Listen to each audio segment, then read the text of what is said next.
Welcome to the Raise podcast. I'm Carol Barwick. We're here to raise your confidence and inspire your creativity. Each episode, we will have a different guest who will be discussing our Raise word. The Raise word is a word that will encourage you or empower you and at times inspire you to explore the word a little more for yourself.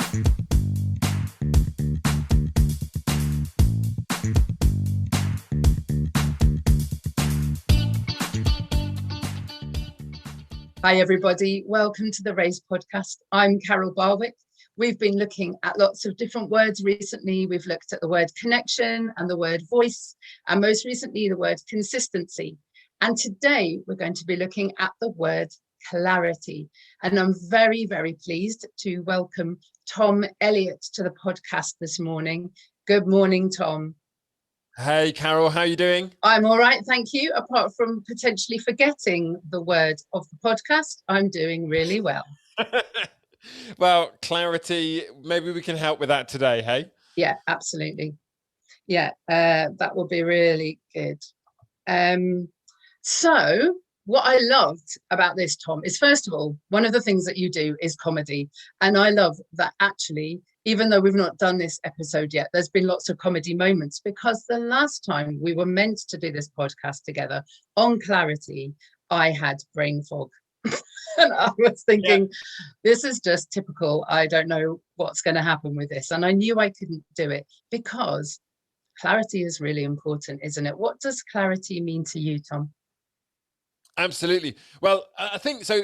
I'll start with a story. So me and my wife often have this kind of conversation, a bit of an imaginary thought, right? That what if we were to go on a drive, like on a holiday, but without any particular destination in mind? So we're always saying in the car, what if we just drove for endless hours until we got bored, maybe take a few turns that we don't know where they lead. Maybe we go back on ourselves a bit. Maybe we take a random exit at a roundabout. What if we could just go on holiday and just figure out wherever we end up, whenever we stop, right? Yeah. And now that sounds quite exciting and adventurous for a day trip or maybe a week away. But I would suggest that's probably not a great idea when we're thinking about what I like to call a creative pursuit or a creative journey, whatever that means for you. Yeah. Because without knowing where we're going, without kind of having that kind of clear destination in mind, we are just going to take random turns and random ideas and random thoughts. And if you're anything, I've been talking to a lot of creative people recently, and if you're anything like the people I've been speaking to, they're full of ideas and not so full of action. Yeah. They've got lots of ideas, lots of things they want to do, but don't really have. And interestingly, a lot of them have said they lack motivation, and that baffles me because I'm the most driven, motivated person ever. But the thing that comes down to, I think, is without clarity, you feel a bit stuck. You feel a bit kind of not really sure where you're at. And therefore, you probably feel unmotivated, despite the fact that you love what you do. That's really interesting, isn't it? Because a lot of the words you've just said are really active. So ideas, motivation, direction, vision. But yeah, without clarity, it just kind of falls apart, doesn't it? It's just kind of active words, but nothing kind of hangs them together. Just going back on what you said about the holiday idea. My dad used to do that, not for holidays. Amazing. But he just used to say, let's get in the car. You tell me where to go. You tell me when to go left. You tell me when to go right. And it's just that kind of freedom, isn't it? And I think as creatives, it's the freedom that maybe ends up binding us, because you have so many ideas and you're like, yeah, but I can do whatever I want. And then it's like, yeah, but what is it? Sure. I mean, I think as creative people, we long for that freedom. You wouldn't go into creative work. It's too flipping difficult to do creative work if you weren't seeking that freedom, right? That's how we're built. It's how we're wired, I think. But at the same time, within that freedom, there's a danger of us getting lost and a danger of us becoming unfocused in what we're doing. And so we've got to have some form of clarity. And that clarity, I think, actually brings us more of the freedom that we want if we do it right. Yeah. Sorry, I'm just thinking that through. Yeah, it does, doesn't it? Because I was just thinking, I think very visually, so thinking about a fog. And as soon as the Yeah. fog lifts and you can see the way forward, then you're just free to go for it, aren't you? But if you kind of fog everything up with ideas and, oh, we could do this, could do that, that makes it really difficult. Tom, you sound like you know a lot about clarity. Where is this coming from? Tell me a bit about how you're using clarity in your day-to-day life and job. Sure. Well, I mean, first of all, I mean, it's a constant journey, isn't it? I'll tell you, another point, but to start with, I'll just say that, you know, I've been on this journey of, I'm a comedy magician first and foremost. Brilliant. That's my kind of creative output. I travel around comedy clubs, small theatres, churches, schools, do the whole lot really, doing a blend of comedy and magic. Okay, and so for me, I've always been reasonably clear about what I want. But actually, do you know, even this year, it took a lockdown to sharpen up that clarity even more so. Yeah. And I'll go into that shortly. But the other thing is, as I've kind of journeyed, I've realised that I'm not the only one that has battled the idea of what am I actually going for, and more than that, you know, what do I actually want? Clarity for me is, what do I actually want, and what am I doing that's going to take me there? Yeah. And so out of that came this idea of, well, I started talking to some other creative people, realized that they struggle with the same thing. And so I formed this group called the Focused Creative Community. And it's a paid membership, but we really dig down deep on what is it you actually want and what are you doing to get there. And so there's things like accountability built into all of that. But we're really focusing on where we're going. And so I think as I've journeyed, I've just picked up these little tips, these little ideas that help me to become really clear. So the story is, I've always wanted to do comedy and magic for a living. That's kind of the vague dream that I had. And I started doing kids' parties when I was younger. So in my school days, Oh, started doing kids' cool. parties. Okay. I did it with a mate, and we did loads of them. But do you know, I said we did loads of them. We did loads of them at £30 a pop, right? £30 for a kids' party, and we split it between us. So I think that would require, on a full-time basis, that would be, I don't know, 150, 200 parties a month to make any kind of living out of that. I love doing kids' parties, but actually what I realized, I read a book shortly, kind of as I was moving into my kind of early adult years, I guess. And the book said this, it said, don't plant seeds where you don't want to grow. And so that was massive for me, because I started to think, well, what do I actually want from this? I do want to do comedy and magic for a living, but is it kids' parties? Now, don't get me wrong. I think kids' parties are great. I've got lots of friends who are kids' party entertainers. But it wasn't really where I wanted to grow. And even now I get bookings for kids' parties, and I have to make the decision to be clear and say, that's not what I do anymore, right? It's not me, I pass someone else. And then, so that emerged, and I thought, well, actually what I want to do is I want to do theatres, right? That's my goal. Now, I'm not necessarily interested in the kind of fame game and all of that stuff, but theatres are a perfect venue for what I do. That kind of size audience, 200, 300 people is amazing from what I do. And so I moved towards that, began to make that happen. Now, I'm not doing it full time in theatres, but they've began to emerge because I became focused. I became clear on that goal. And then, you know, even in lockdown, when lockdown hit, I started to rethink how I might kind of remodel myself for the future and how it might work. And even more clarity came, because I thought, well, what gigs have I enjoyed the most? Out of all the gigs I've done, hundreds and hundreds of gigs over the years, out of all the gigs that I've done, what have I enjoyed the most? And do you know, it's the ones where I quite enjoy doing short spots. I quite enjoy doing the kind of 20-minute spots at a time. But I also enjoy working with friends. And so I started to dream big, dream a little bit bigger. And what does that look like? I'd been running this kind of variety show in Doncaster, and now that clarity has enabled me to go, well, actually, let's replicate the variety show that I do in Doncaster, where I do short spots and I do get to work with friends, and we could do it in a theatre. And all of a sudden, this clarity has shaped the future. Yeah, I think that's so important. And I think, as you said, for a lot of people, it is lockdown that has sharpened up that, first of all, that desire to kind of be doing what you want to do. I think so many of us have lost doing what we want to do. And so it's kind of made us think, right, okay, well, in this time where we've got a bit of time to think, do we really want to do it? What do we really want to do? And the kind of quiet and that enforced sense of lockdown, actually not being able to do anything, has just sharpened everything up, hasn't it? It's like when you're seeing in the dark and your eyes suddenly adjust and you have a new kind of vision and a new clarity. And I think that's really exciting, Tom. How brilliant that you kind of looked at all the different things you loved and realized that they do all work together. Because the reality is, you might have decided that all the things you love are, well, I really love ice cream and I like watching television and I like gardening, so I'm going to do them all together. And that's not going to work, is it?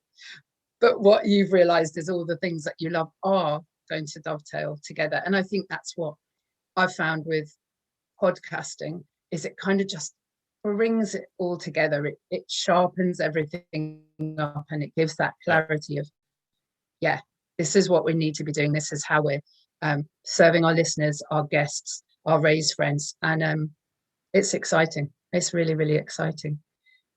Yeah, I mean, it doesn't always need to fit together, but when it does, it's beautiful. And I think all of these things I've been wanting to piece together for years, but just never saw it. And so there's something about the power of just keep thinking it through and keep pondering it, keep talking it through with other people. And then sometimes it just clicks and you've got the idea. Yeah. You were saying that you'd read a particular book. Can you just tell us a bit about that book? And is there any other things recently that you've read that has helped you to sharpen your focus? Yeah, so the book was, so at the time when I was doing children's parties, I was actually a ventriloquist back then, right? So that's where I started. Wow. And I was doing kids' parties with a mate of mine who was in magic. And so he's got a proper job now. He's the director of a porridge company. But so he gained clarity. £15 for a kid's party wasn't good enough for him. So, so with porridge. Yeah, absolutely. So I was doing ventriloquism, and the book that I was reading was from an American lady. And I know you guys, you serve kind of a Christian audience. This was a Christian lady in the States who did a lot of church events as a ventriloquist, quite well known in the States. And I'd met her and seen her at a conference in the UK. And she'd written a book it was about marketing, actually. It was called Mastering and Marketing Your Performance or something like that. A lady called Judy Book, or spelled B-U-C-H. And inside that, it explored how she'd built her ministry, her career as a ventriloquist in both corporate and Christian settings. And that's where the quote, "Don't plant seeds where you don't want to grow." I believe that's where that quote came from anyway. It was a real kind of, it was quite basic marketing stuff, but it was really powerful in those early days when I hadn't a clue what it meant to actually kind of take my creativity and turn it into a kind of business model, if you like. So it's really, really helpful. In terms of more recently, I've been getting into quite a few books at the minute, but the book that's really shaped in terms of clarity, and in terms of not just clarity of my vision, my overall vision, but clarity of the tasks that make that happen, is a book called The 4 Disciplines of Execution. Now, don't worry, it's nothing to do about killing people. It's about how we execute on a vision, how we execute on a plan. Yeah. And it talks about lead measures and lag measures. So the lag measure is kind of the vision of what you actually want to achieve. And the lead measures are all of the things that you could do that would move you towards that lag measure. Now, the problem is, as quite a lot of creatives find, I think, there's a billion things you could do. So this is about finding 1 or 2 lead measures that you do consistently that take you forwards. And the idea is that the book suggests that you focus 20% of your time on those lead measures. And everything else, they call it the whirlwind. And they use the analogy of in an airport, there's multiple planes trying to land at one point, but the air traffic controllers can only land one of them at a time. So all of their focus, or the majority of their focus, goes on landing that one plane. But they've still got to keep they've still got to keep the other planes going, but they've got to land the one plane. And so that book's been really helpful in me thinking, and I'm beginning to introduce this concept to the community that I run, to say, well, what's the plane you're trying to land, and what are the tasks that are going to make that happen, and are you doing them consistently? Are you spending a good amount of time on those tasks rather than getting caught up in the emails and the uploads and the everything else that comes with a creative work? Yeah, that's brilliant. Just to say to our listeners, we'll pop details of books and obviously all the different things that Tom is doing in the show notes at the end as well. Two things I wanted to pick up on, Tom. One, how old were you when you started doing kids' parties?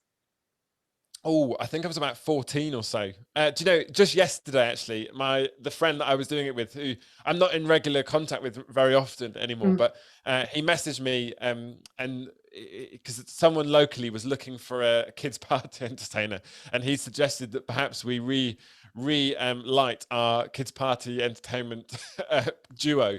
And he said, "Do you remember once he did fire juggling in the middle of a field with no insurance, no risk assessment, no nothing. No bucket of water.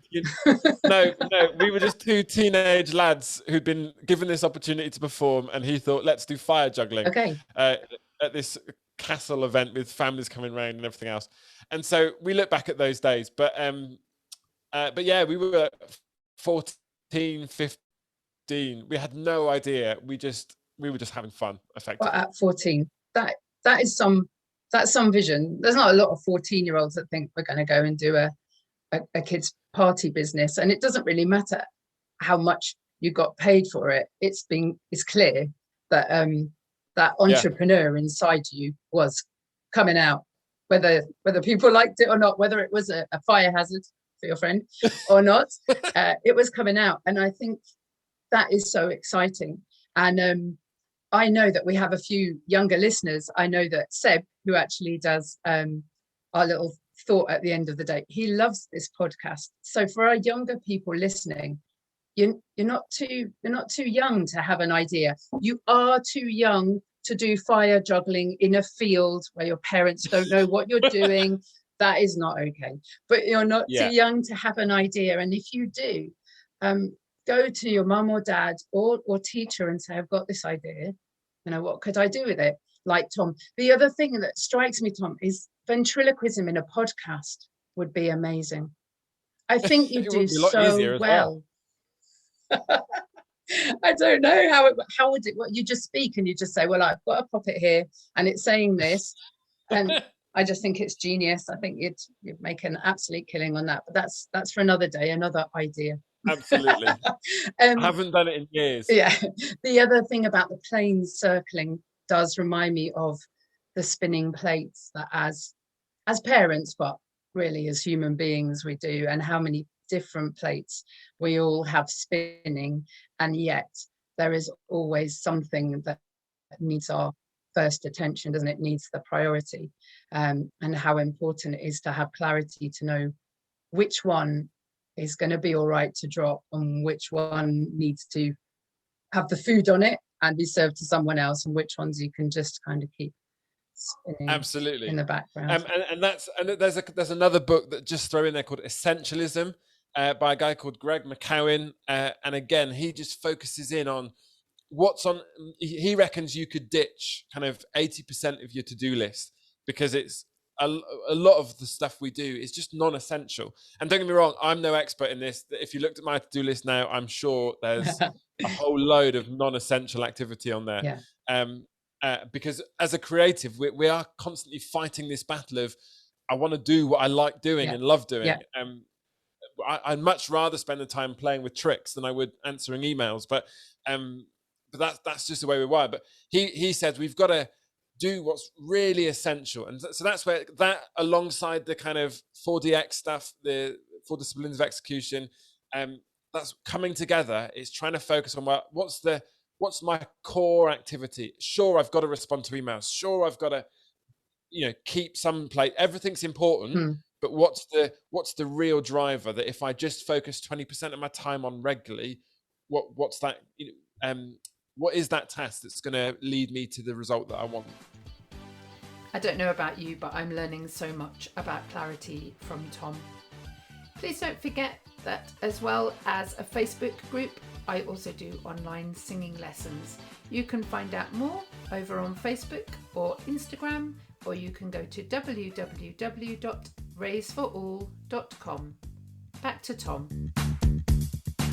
That's brilliant. It's so important to kind of drill down into those kind of things. Tell us a bit more about the kind of gigs that you were doing before lockdown, because I know that you'd been to some really kind of big things, and it was difficult to watch. I mean, it was difficult to watch everybody suddenly go into lockdown, but you were really kind of growing your audience, and the podcast, everything was kind of growing. Tell us a little bit about how it felt for you when you were kind of in your heyday, and what you're excited about kind of going back to, and what's new. Yeah, so I as I said, I do all sorts of things. I try and split myself between kind of both Christian and kind of mainstream, the normal world. Yeah. If that makes sense, right? Because I don't want to be contained in one place. I think for a long time I just did Christian stuff, and I wanted to stretch myself. I wanted to be in both kind of circles, if you like. And so I do a lot. I did a lot of churches. I do a lot of kind of church events, churches trying to reach their community, trying to connect with their community. But I also I had the chance to do a TEDx event, which was great. And then, as I said, do some comedy clubs, some small little studio theatres, some schools. And then one of the most exciting things that I did was I started this variety show in Doncaster. I say variety. Variety is a bit of a strong word, a bit of an old-fashioned word as well. But that's effectively, on a small scale, what it was. I've got friends in Doncaster who are like social entrepreneurs. So they've got this community venue that they're kind of tenancy holders of. And he invited me to the relaunch. So I performed at the relaunch of this community venue. And Ed Miliband, love him or hate him as politics, right? He was in the audience because he's the local MP. And so I had great fun with him and his assistant on stage and everything else. And, whether you like him or not, he was a nice guy. He gave me an endorsement. So he's on my website, right? Whether that puts people off or attracts people to me is another question. But we had this great thing. So we set up this variety night. I said to Ian at the end of the launch, I said, we need to do something regular here. So we set up this variety night, and it was great fun. We had a whole bunch of people from the community. I'd invite friends. I'd host it. And we just have a load of fun. And then we were beginning to invite people to participate in the show themselves. So we'd have a professional artist and myself, but we were just about to begin inviting people to come and participate in the show themselves, if they were in a band or if they were a poet or whatever. And that was going to be really exciting. And then lockdown hit. And so we couldn't kind of move forward with that. But as I said, my thinking now for 2022 is to scale up and replicate that idea because I love it so much. When lockdown hit, it was I had 2 gigs in Scotland. One was in Dunblane and the other was in Rutherglen and near Glasgow. Rutherglen was first, and it was with a friend of mine called Charlie Green. We were doing a bit like this variety show, but in a church in Scotland. The first night, Rutherglen went really well. Absolutely loved it. And then we stayed over, and on the Saturday, Dunblane rang me and went, I'm really sorry, Tom, but COVID is outbreak here. We're going to have to cancel on the day. And so we drove home, and it was gutted. And then that week, my diary emptied for the rest of the year. So it just shut down. But sometimes, it was painful. I mean, we've been really blessed throughout lockdown. A lot of people in my industry in the arts have been massively affected, and a lot of them are struggling hugely. I'm really grateful that we're not in that. I'm not in that position. I was fortunate enough to kind of get the support and all of that stuff, and managed to come through. But it gave me time to think again, go back to clarity. It just gave me time to think, what do I really want for the future? What's needed to make that happen? What are the core tasks that are going to drive that forward? Yeah, I don't know about you, but an empty planner for me just makes me a bit sad. Anyone that knows me well knows I love my planner. I love putting stickers in it. I love filling it up with stuff. And not just stuff, singing lessons, things that I'm going to do with people, things that I'm going to use to make people feel good about themselves. And it's so important. And it is really difficult when you look at it and just think, I am out of control with this. I don't know how this is going to work. And I think for you and I, we've been able to find ways around it and rejig everything and reimagine a lot of stuff. But as you said, for so many people in our industry, it's not about reimagining it. That there aren't the same things that they were able to do. And I feel so much for those people where clarity is, they don't want clarity. They just want to go back to what they were doing before. Clarity's not enough for those guys. Absolutely. Difficult times. Yeah, definitely. I wonder where clarity has been a bit more difficult for you. Have there been any times where you've thought, going to work for me in this situation? So I think clarity of vision in terms of what I want to achieve, although it's been a ever developing thing, it's always been quite easy for me. I'm a bit of a visionary. I'm a bit of a big dreamer. I've kind of known what I want. Where it gets me and where I constantly have to kind of self-educate and learn and develop and be on the ball with is the tasks that make it happen. I don't know about you, Carol, but if I have the slightest lack of clarity over what I need to do, I stop doing it. As in, I find myself stood at this desk for hours on end, pondering what might make happen, and then realized I've spent a whole morning stood here thinking and not done anything. And that's where the lack of clarity often creeps in for me. It's not so much about kind of what my vision is, but if I don't know what I'm doing to get there, I get stuck. It's the rabbit in the headlights thing, isn't it? You and again, absolutely. For a creative, the empty planner scenario, I don't know, there's either too many things or nothing at all, and you just kind of freeze. I'm the same. It's really difficult, but then it's very useful to know someone like you that will just kind of take you out of the rut. Or again, I keep doing this on the podcast. I'm kind of flicking my thumb like you're flicking a coin out of a rut or something like that. And it's no good on a podcast at all. But it's knowing people like you that are going to give us accountability, are going to say, right, okay, so you've had 5 minutes of being absolutely frozen. What are you going to do now? You can't just stand there forever doing nothing. So for those people listening, it's a good time to just think, what rut might you be in at the moment? Where do you need a bit of clarity? What are you kind of feeling might just make the difference between you being frozen and active again? Please get in touch with me on the Raise Facebook page or the website, or Tom. Tom is absolutely brilliant at just helping people to have that clearer vision. And as I said, we're going to put all of his details in the show notes. But yeah, listeners, just have a little think. Where is it that you need clarity? Tom, we're nearly at the end of our interview today. It's been fantastic. I feel certainly a lot clearer on the things that I need to do, particularly the circling planes and just landing the one, because I just like to land them all at the same time. I'm like, come on, I'm sure we can land them all. It will be fine. I mean, it might be a bit messy, might be a bit crashy, but it'll be fine. So it's good to have that clarity. We come to the part of the podcast where I write you a poem.